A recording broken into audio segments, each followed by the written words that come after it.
Madam, ഞങ്ങൾ പഠിക്കുന്ന സോഫ്റ്റ്വെയറിന്റെ ലൈസൻസ് ഫ്രീ ആയിട്ട് കൊടുക്കുന്നുണ്ടെന്ന് അറിഞ്ഞു. അത് ശരിയാണോ? ശരിയാ സച്ചിന്, ഡീറ്റെയിൽസ് ഞാൻ പറയാം, വായിരിക്കും.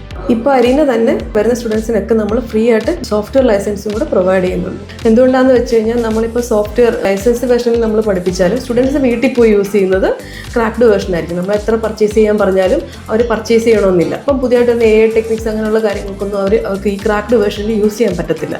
അതിൻ്റെ ഒരു പ്രശ്നം എന്താണെന്ന് വെച്ച് കഴിഞ്ഞാൽ സാധാ ഇൻസ്റ്റിറ്റ്യൂട്ട് കൊടുക്കുന്ന ഒരു ഇന്റേൺഷിപ്പോ ട്രെയിനിങ് ആയിട്ടോ ഒന്നും അല്ല പ്ലേസ്മെന്റ് നമ്മൾ പ്രൊവൈഡ് ചെയ്യുന്നത്. നമ്മൾ ഓൺ ജോബ് പ്ലേസ്മെന്റ് ആണ് കൊടുക്കുന്നത്.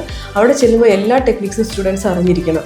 അതുകൊണ്ടാണ് അരീന തന്നെ ഇപ്പം ഫ്രീ ലൈസൻസ് സോഫ്റ്റ്വെയർ പ്രൊവൈഡ് ചെയ്യും. പിന്നെ നമ്മൾ പ്ലേസ്മെന്റിൽ നേരിടുന്ന ഒരു വലിയ പ്രശ്നം എന്ന് വെച്ച് കഴിഞ്ഞാൽ നന്നായിട്ട് വർക്ക് ചെയ്യുന്ന സ്റ്റുഡൻ്റ് ആയിരിക്കും, പക്ഷേ HR റൗണ്ട് വരുമ്പോൾ അവർ പാസ്സാകാൻ പറ്റുന്നില്ല. അപ്പം നമുക്ക് ഈ കോഴ്സിൻ്റെ കൂടെ തന്നെ നമ്മൾ സ്റ്റുഡൻസിന് പേഴ്സണാലിറ്റി ഡെവലപ്മെൻറ്റ് ഭാഗമായിട്ട് തന്നെ നമുക്കൊരു സോഫ്റ്റ് സ്കിൽ ക്ലാസ്സസും കമ്മ്യൂണിക്കേഷൻ ക്ലാസ്സസും പ്ലേസ്മെൻറ്റ് ഓറിയൻറ്റേഷൻ പ്രോഗ്രാമും കൂടെ ഇതിൻ്റെ കൂടെ നമ്മൾ ആഡ് ചെയ്തിട്ടുണ്ട്. എന്തുകൊണ്ട് നന്നായില്ലേ കോട്ടയത്തെ അരീന ആനിമേഷൻ തന്നെ ചൂസ് ചെയ്തത്? പിന്നല്ല. അപ്പൊ നമ്മുടെ അരീന ആനിമേഷന്റെ എക്സാക്ട് ലൊക്കേഷൻ വരുന്നത് നമ്മുടെ കോട്ടയം BCM കോളേജിന്റെ തൊട്ടടുത്ത ബിൽഡിങ്ങിലാണ്.